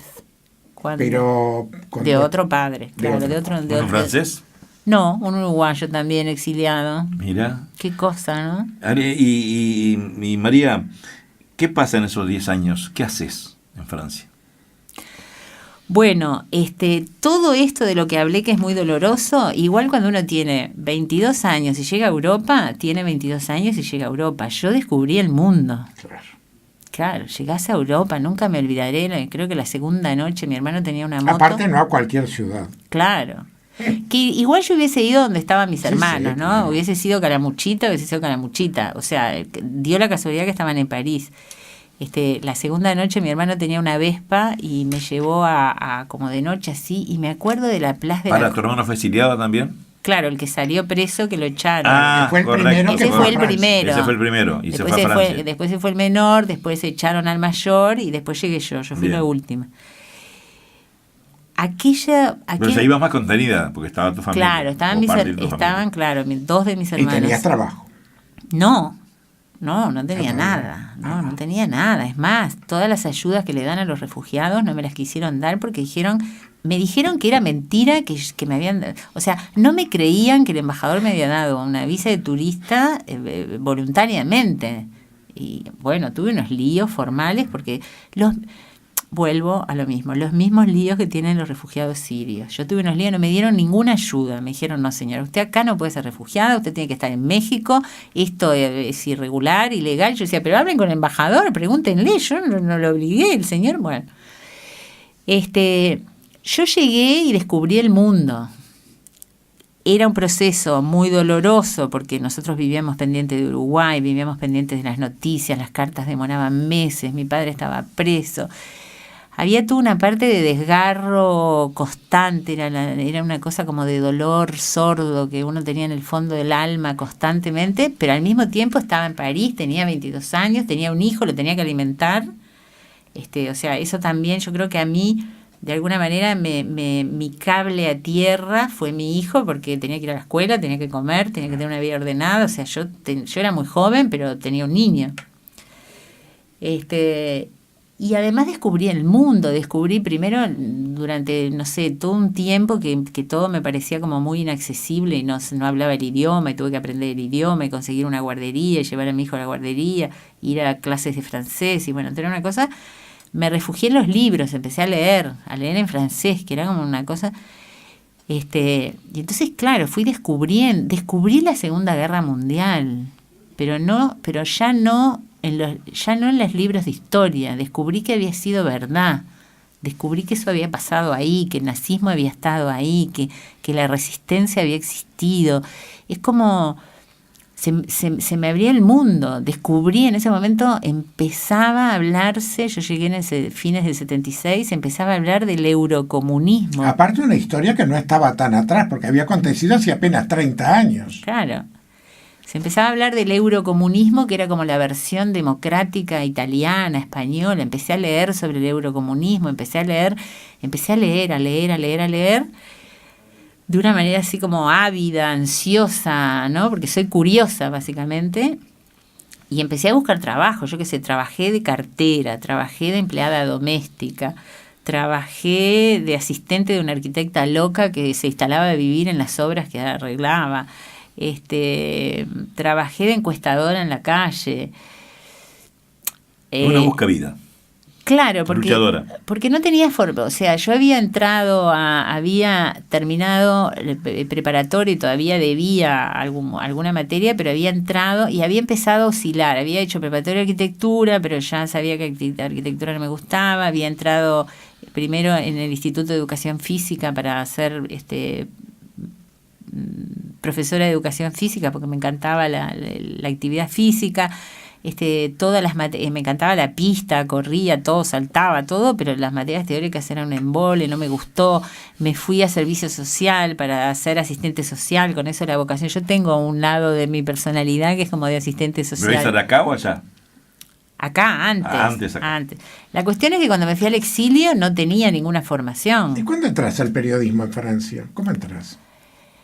Yo había sido como formada, así como taller constante en mi casa, porque mi padre decía, yo ya escribía en cuadernos, escribía para mí, escribía cosas, o sea, escribo desde que soy chiquita, pero bueno, él había dicho, Marichu va a ser, porque me dicen Marichu va a ser periodista, y yo dije, no, yo voy a ser arquitecta, como, ¿no? Buen hijo, uno dice no, los padres le dicen A y uno dice B, blanco o negro. Pero tenía toda esa escuela de él y de todo lo que yo me crié dentro de un diario. Y entonces, bueno, mi padre insistía, buscar trabajo por el lado de la prensa, y bueno, y entonces no me acuerdo ni cómo conseguí trabajo, pero administrativo, en la agencia Interpress Service, que tenía una oficina en París, en el año creo que 78 o 79. 78 tal vez, o sea que durante 2 años estuve haciendo laburitos. Y entonces ahí, trabajando administrativamente, empecé a ver el mundo de las agencias internacionales, empecé a leer, empecé a redactar cables tentativamente, empecé empecé como a ocuparme del periodismo. Yo creo que el periodismo es una cosa, la verdad, García Márquez alguna vez dijo que las escuelas de periodismo habían venido a arruinar el periodismo y yo pienso que algo de razón tenía. El periodismo es como una cosa que se aprende en la práctica con colegas y en las redacciones, es un oficio. Uh-huh. No es una profesión en el sentido universitario del término, es un oficio. Es como si yo te preguntase ¿cómo deveniste en Abel Duarte? Y es una cosa que una parte la traes adentro, aprendés trucos, ¿no? Sos autodidacta. Yo soy autodidacta, que por un lado con mi padre como gran modelo y exigente. Mi padre tenía frases que le agradeceré toda la vida. Mi padre decía, un buen archivo sin periodista es casi un periodista. Y un periodista sin archivo no será jamás un periodista. Qué frase. Qué bueno. Qué frase. En los años 50, increíble, 60. ¿no? Bueno, nos quedan 10 minutos. Pero, Jorge, vamos a sacarle unos minutos Vamos a sacar unos minutos porque realmente nos queda todavía otra etapa que es muy importante. Es una mujer que da tanto, bueno, por algo es lo que es, ¿no? Porque tú te podés afirmar, pero hay quien dice que el desexilio también es un cimbronazo enorme. Terrible. Y tú volvés al Uruguay en el 85, a ese Uruguay que te sorprendió porque se tuteaba, te daban un beso, porque era otro Uruguay. Y cuando volvía la democracia. Claro, todos los exiliados quieren volver. Ahí está. Vos te querías volver ya estando 10 años, ya eras profesional, ya eras periodista, ya eras trabajaba en la agencia escritora. Express, ganaba un sueldo regio, vivíamos bien, ya tenía 2 hijos, siempre me quise. ¿Por qué te querés volver? Porque uno quiere volver al lugar de donde lo echan, porque no es justo que a uno lo echen, porque yo no hice nada para que me echaran. Entonces no tenían derecho a echarme. Yo tengo que tener la libertad de elegir y uno no elige en esas situaciones de dictadura, de guerra, a uno lo echan. Entonces yo iba a volver al Uruguay, después vería, ¿no? Mucha gente volvió y después se volvió a ir, pero eso ya es una elección. En ese momento a mí me habían echado y yo iba a volver, así como mi padre se fue para vernos y después se volvió apenas pudo, nos volvimos todos. ¿Estaba papá en ese tiempo? Claro, mi padre había llegado en el 82 y apenas, como él era argentino, apenas se democratizó Argentina, que fue en el 83, claro, ahí va, que fue un año antes, mi padre se fue a Argentina. Y no había manera de hacerlo volver, se fue solo, agarró la valija y dijo, yo me voy, tengo amigos, y se fue a Argentina. ¿Mamá? Se quedó allá con nosotros en París, pero decía, pero papá, no, yo no quiero volver, y si vuelvo nos volvemos. O sea, uno no quiere vivir en el exilio. ¿Por qué querría vivir? Es al revés. Yo te doy vuelta a la pregunta, ¿por qué querrías vivir en el exilio? ¿Porque es una gran ciudad? ¿Porque se supone que es linda? No, después la vida cotidiana es igual de dura que en cualquier lugar. Es más, yo creo que es más dura que en otros lugares. Cuanto más chico es el lugar de vida, más amable es, pero quizás más limitado en sus horizontes culturales, y cuanto más grande, más amplio en sus horizontes culturales, pero más duro, más amplio si vos lográs llegar, porque sí, tenés el Louvre. No pero todos llegan. Claro, obvio. ¿Y qué pasa cuando volvés? ¿De qué te ocupás? ¿Qué es lo que haces? Yo ya era periodista y entonces y mi padre estaba muy preocupado de que yo lograse trabajo de periodista, y acá todo el mundo me decía, no, nunca jamás vas a conseguir trabajo de periodista acá. La verdad que los uruguayos reciben horriblemente a los uruguayos. Cuando los uruguayos vuelven, mira. Hasta el día de hoy, la gente vuelve y la recepción es de rechazo, ¿no? Acá no vas a lograr nada. No. Entonces mi padre me dijo, ¿querés que yo hable con amigos? No, yo ya era adulta, yo ya tenía 30 años, yo pensaba una persona grandísima que ya había hecho mi vida y no necesitaba que mi padre me hablase por mí a ningún lado. Entonces empecé a recorrer redacciones. Y fui a Canal 10 y Ángel María Luna me dijo, no, muchacha, en este lugar la gente entra con el cajón de alguien que sale, el cajón mortuorio, ¿no? Terrible. Sí. Me dijo, no, te tenés que ir a Buenos Aires. O sea, esa era la tónica, ¿no? ¿Sabían que tú eras periodista comunista? Sí. Yo ya no era comunista. Yo dejé de ser comunista en el exilio, cuando también conocí el mundo. Después nos vas a explicar eso, porque es muy, muy interesante. ¿Qué haces? ¿Vas a Canal 10? Me dicen que no. Voy a búsqueda, me dicen que no.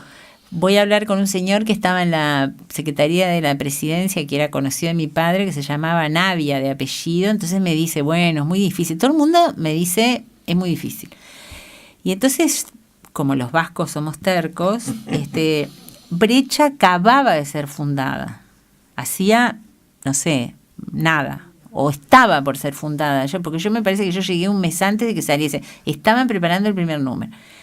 Y entonces mi padre también me dijo, ¿querés que yo hable? No, papá, no quiero que hables con nadie. Yo no sé qué. Entonces mi padre me dice, bueno, pero no... Pero sabían que eras la hija de... Sí, sabían que era la hija de... Me dijo, pero no vayas a hablar. Me dijo, escribí una nota y llévala.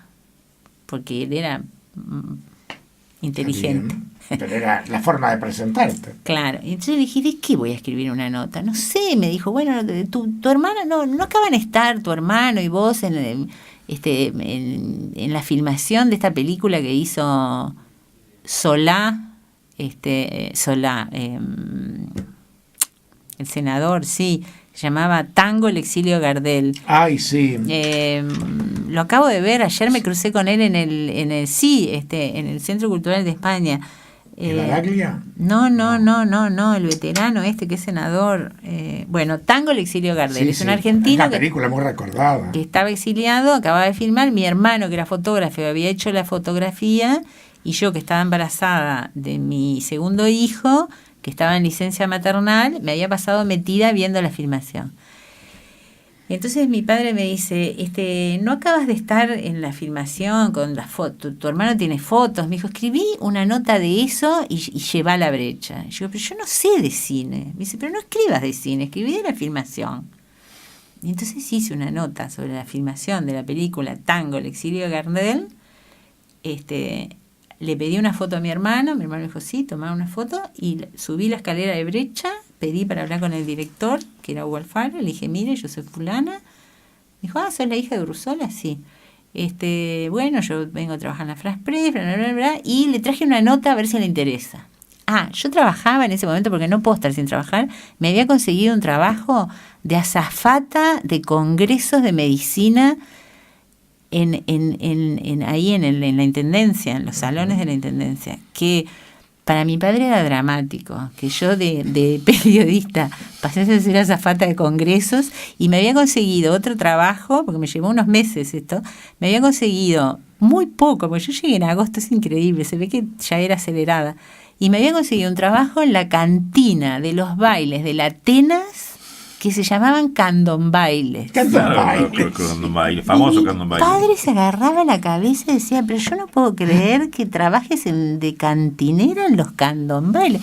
Y yo le decía, pero papá, con lo que yo gano en una noche, me pago el surtido de la semana. Y además, yo me divierto como loca, porque yo siempre tenía un ratito para ir a bailar. Me parecía alucinante todo ese ambiente de los candombailes, porque era como zambullirme en Uruguay, que para mí era desconocido.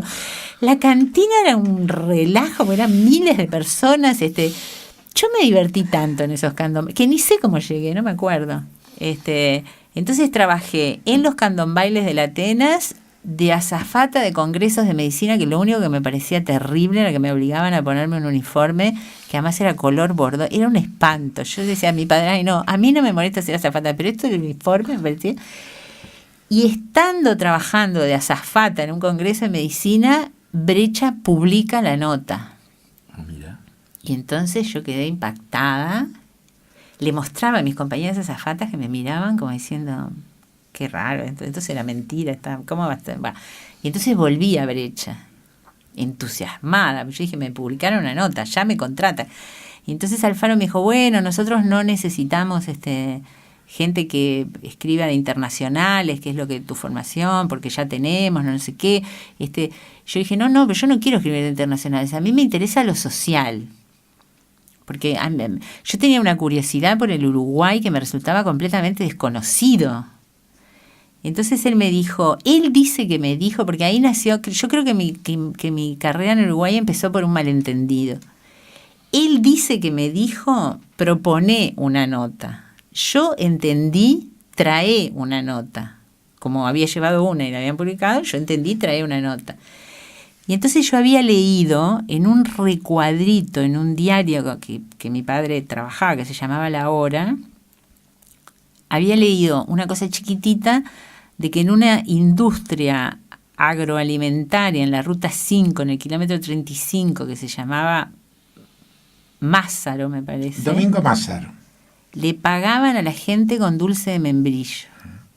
Yo venía de París, de trabajar en la agencia Fraspress, de ganar un gran sueldo. Cuando leí eso, que eran 4 líneas, yo dije, ¿cómo le pueden pagar? O sea, sola en mi casa leyendo, yo dije, pero esto no puede ser verdad, esto es como el feudalismo. ¿Cómo le pueden pagar a la gente con dulce de membrillo? ¿Cómo paga la luz? ¿Cómo paga el agua? ¿Cómo? Entonces cuando Alfaro para mí me dijo, trae una nota, yo que me había comprado una Meari, que me encantaba, yo me sentía como en el lejano mi Meari, me daba un miedo espantoso ir al kilómetro, no sé cuánto, yo no tenía idea, entonces le dije a un amigo, ¿no me acompañás? Me dijo, sí, claro, te acompaño. Cerca de Juanico era. Claro, y allí pero para mí todo era desconocido. Allá nos fuimos a la Ruta 5 a buscar obreros de la industria, de la empresa, que estaba cerrada, estaba en conflicto, no sé qué. Y entonces encontré a 2 que trabajaban, un hombre y una mujer, de casa en casa, de kiosco en kiosco, así preguntando, ¿usted conoce gente que trabaja en Mázzaro, bla, bla, bla? Y entonces les hice una entrevista. Les puse Juan y María, y entonces les pregunté cómo vivían. Y yo creo que la entrevista tradujo el asombro que yo tenía, que no podía, no entraba en mi cabeza de que a la gente se le pudiese pagar con bienes, y al mismo tiempo el asombro que a ellos les producían mis preguntas, porque claro, yo venía de otro mundo, entonces se ve que yo les preguntaba desde un lugar que para ellos, ¿no? Yo pensaba, ¿cómo se puede vivir así? Y ellos se ve que pensaban, ¿cómo será esta otra vida que esta mujer cree que existe? Yo qué sé, ¿entendés? Fue como el encuentro de 2 asombros. Sí, 2 mundos. Entonces yo escribí, la desgrabé, la escribí y la llevé a Brecha. Y entonces Alfaro, entré, subí la escalera, igual, lo mismo, le dije, le traigo la nota. Ah, no, me dice, pero yo no te pedí una nota. ¿Cómo no? No, yo te pedí un tema. Ah, bueno, pero yo escribí una nota. Bueno, déjamela. Yo me fui media pinchada, dije, bueno, esto es un malentendido. Y a los 2 días, yo qué sé, no me acuerdo del tiempo, me llama Guillermo Chiflé, que era el jefe de Nacionales, y me dice, Alfaro me dio su nota, yo le rogaría que viniese porque habría que acortarla, pero a mí me gustaría que lo hiciese usted. Guillermo Chiflé es un caballero como ya no hay. Y entonces yo fui, me dio la nota y me dijo, a mí me gustaría que usted la redujese porque está muy larga y yo me parece que a lo mejor si usted puede... ¿Chiflé fue el que fue diputado? Sí, por supuesto. Y que dignamente renunció el esposo de por nuestra sus amiga, principios, el esposo de Julia Moretti. Muy amiga nuestra. Divino, Chiflé fue mi maestro. Y con un respeto y una cosa que era lo que yo había vivido en Francia, ¿no? Y entonces yo reduje la nota, le corté porque nosotros trabajamos como a uno le dicen 3 chorizos y uno hace 3 chorizos. A un periodista le dicen 5.000 caracteres y uno hace 5.000 caracteres. Yo la corté, no sé qué, y se la entregué. Y me fui sin saber lo que iba a pasar. O sea, él no me dijo. Además, Brecha recién salí, era un quilombo aquello. Las redacciones siempre son unos lugares... total, pero yo sabía, yo me criaba dentro de un diario, o sea que para mí nada de eso era extraño. Y fue la tapa de Brecha. ¿Qué tal? Y le pusieron, porque en ese momento el ministro de Trabajo, que era Fernández Feingold, había dicho que el PIT-CNT tenía un bochinchómetro. Yo ni me acuerdo, porque yo recién había llegado, no entendía ni quién era quién. Y entonces Brecha tituló con esa nota y puso motivos del bochinchómetro. Porque era indescriptible aquel cuento de aquellas personas que cobraban con dulce de membrillo. O sea, era un país feudal. ¿Te imaginás lo que fue salir en tapa? Entonces llamé a Brecha y Guillermo Chiflé, con su habitual estilo de caballero andante, me dijo, bueno, hermana, como dice él, venga, vamos a conversar. Y así empecé, pero por nota. Durante meses, no me acuerdo cuántos, fui notera, o sea, me pagaban por nota. Así empezó mi carrera en Uruguay. Qué lindo. ¿Y ahora estás? Y ahora estoy escribiendo, jubilada, dedicada a me jubilé para poder financiarme la escritura de ficción, porque si no, no. Eso que era lo que Jorge... Bueno, yo le voy rápidamente les voy a decir, porque nos quedan pocos minutos, pero lo medular de la nota era esto, conocer a una persona muy particular. Ella está 14 años en Brecha, allí se especializó en periodismo de investigación y político, colaboró con múltiples publicaciones nacionales y extranjeras, también en espacios radiales y programas de televisión, e hizo periodismo digital en el portal montevideo.com y la revista Antílope de Chile. Pero además fue docente de la Escuela de Cine de Cinemateca en el área de investigación para documental. También ocupó el cargo de directora de Información y Comunicación del Ministerio de Desarrollo Social y el de directora de Información y Comunicación en la Intendencia de Montevideo. Su primer libro, que fue la nota que hicimos la vez pasada, El huevo de la serpiente, del año 92, es una investigación periodística novelada y fue llevada al cine bajo el título de En la puta vida, la película uruguaya más vista, 150.000 espectadores. También fue llevado al cine un artículo suyo, Solo una mujer, del año 88, bajo el título La historia casi verdadera de Pepita la Pistolera, y en Editorial Planeta publicó El silencio, su primera novela histórica. Hoy no vamos a hablar del huevo de la serpiente porque hablamos el otro día. Yo les recomiendo que lo lean, porque este libro, dice María, es un balde de agua fría para un país que hasta ese entonces escondía su cabeza bajo la tierra como las avestruces. Esta edición está enriquecida con nuevas historias con respecto a la del año 92. Podría ser una apasionante novela policial, pero no lo es. Podría ser historia, pero tampoco lo es.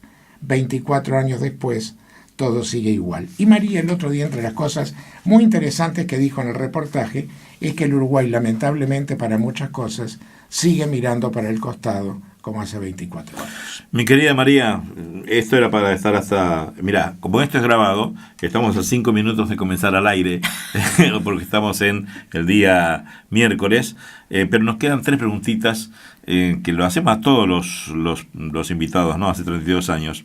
Las preguntas estas no, desde que estamos, porque esta es Radio de la Iglesia Católica. 12 años lo hacemos. ¿Crees en Dios? No. ¿Por qué? Porque no creo que sea posible que exista una voluntad superior así claramente puesta en un lugar. Creo sí que existe una cantidad de cosas que los seres humanos no entendemos y han ido variando. O sea, a medida que entendemos más cosas, aparecen nuevas cosas que no entendemos. Sí creo que hay mucho que no entendemos y creo que hay un mundo que es como de energía que todavía no logramos entender, pero para mí eso no es Dios. ¿Te definís como atea o agnóstica? Atea, ¿no? Sí, la verdad no me ocupo mucho de definirme, porque creo que soy atea, pero digamos, no me preocupa mucho definirme. La otra, ya que no crees en Dios, ojalá que pase muchos años con esta mujer maravillosa, porque ha sido una trabajadora toda la vida y una luchadora, una vasca. ¿Qué hay después que dentro de muchos años, como te cuidas, muchos años te vayas del mundo? ¿Qué hay para vos después de...? Si es que hay algo. Ay, ojalá hubiera, no lo sé. No sé qué hay. Supongo que eso que tenemos, que es como ese alguien que está dentro nuestro que nos habla, ¿no? El yo interior, que para algunos es el alma, para otros, no sé, el espíritu. Supongo que eso es difícil de creer que solo surge de la materia. A lo mejor tiene una vida propia, ¿no? No sé qué hay. No tengo respuesta. Me encantaría pensar que uno es energía, que después se transforma en energía en algo. pero no tengo respuesta. La última, hoy a las 3 de la tarde, lunes, 4:30, tenemos en Conversando, un espacio que se llama Conversando con el Cura, está el padre Fabián Rovere. ¿Qué pregunta le harías al cura o a la Iglesia Católica? ¿Por qué tolera tantos horrores en su interna? ¿Por qué no es una institución modelo? ¿Por qué no echa a todos los curas pedófilos? ¿Por qué no limpia sus filas? ¿Por qué no acepta que los curas se casen y las monjas? ¿Por qué no se mira un poquito más hacia adentro? Correcto, y ahí, como dice Jorge, un match que tenemos entre los dos, y a ver si vos lo definís. ¿Crees o no crees en el destino? Qué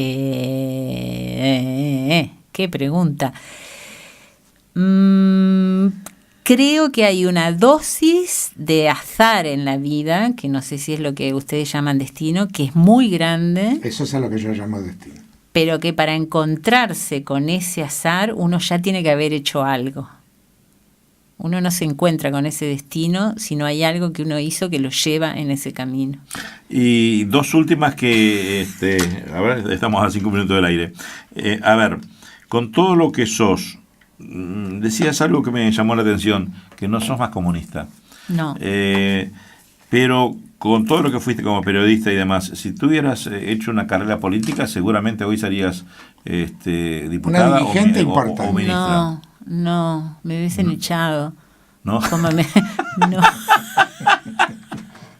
¿Cómo ves el gobierno actual?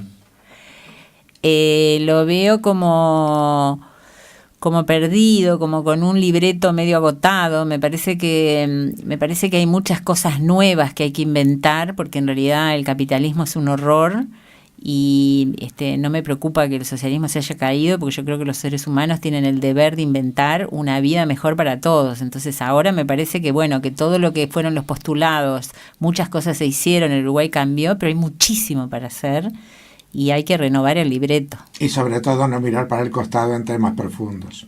Nunca mirar para el costado. Así como yo espero que la iglesia no mire para el costado, espero que la política no mire para el costado y que los ciudadanos no miren para el costado. Nadie va a hacer por nosotros lo que nosotros no hagamos. Brillante definición, ¿eh? La periodista, escritora María tardó, pero llegó. Urruzola, y creo que nos vamos pipones. ¿Cuánto duró?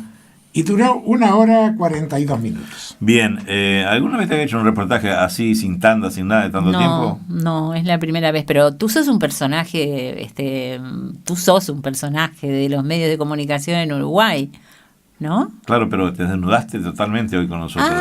No, yo soy una persona... Faltaron muchas preguntas. Claro, lo que nosotros queremos en este divague es que no la periodista, la escritora, lo que tú dijiste hoy, fuiste mujer, madre, abuela, luchadora, trabajadora.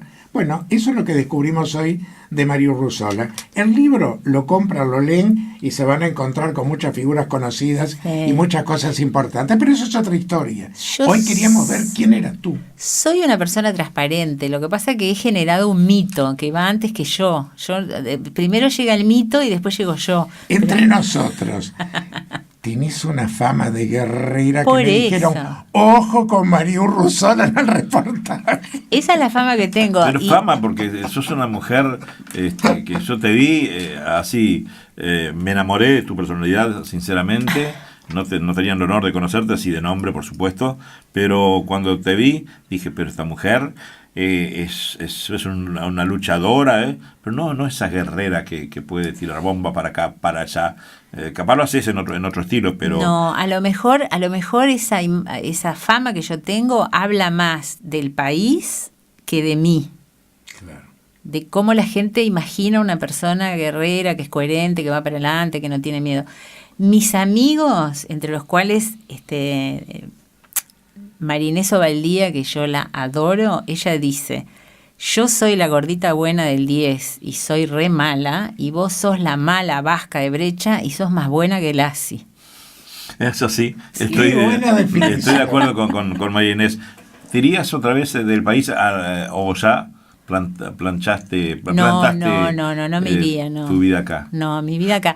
Tengo un hijo que está en el exterior y por lo tanto que vive en Suecia, mi hijo menor, y por lo tanto sí voy a pasar parte de mi tiempo, porque vendrán nietos y serán suecos, qué divino, espero, y pasaré parte de mi tiempo allá con él. Me voy a tener que dividir entre mi hijo acá y mis nietos acá y mi hijo allá.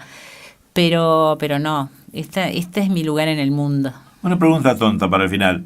Si volvieras a nacer, ¿harías lo mismo? Sí, sin duda. Porque mirá que pasaste cosas, mujer, ¿eh? Sí, pero Pero esa rica historia formó una sólida personalidad y hoy vivís como querés. sí. No es poca cosa. Gracias, No, querida gracias a María. ustedes. Muchísimas, con Mariucha, ¿no? Como Marichu. Gracias, Jorge. Bueno, la verdad que ha sido un placer. Siempre decimos lo mismo. Si nos vamos contentos nosotros, quien lo escuche va a quedar más que satisfecho. Y no solemos tirar el divague porque viene por otro programa de Musicalísimo, hoy mismo con el compañero Gustavo Farré. Recuerden que él continúa en vivo hasta las 3 de la mañana. Ahí está, pero das tanto que no podíamos terminarlo exactamente a la 1:30. Gracias A Henry Lagarde, que estuvo en grabaciones. Macanudo, yo me despido hasta hoy lunes. De mi parte es eso, no te olvides de algo que para mí es muy importante. Te quiero muchísimo, un doble beso. Seguí adelante, que si vos querés podés, y nunca dejes de existir. Muy buenas noches.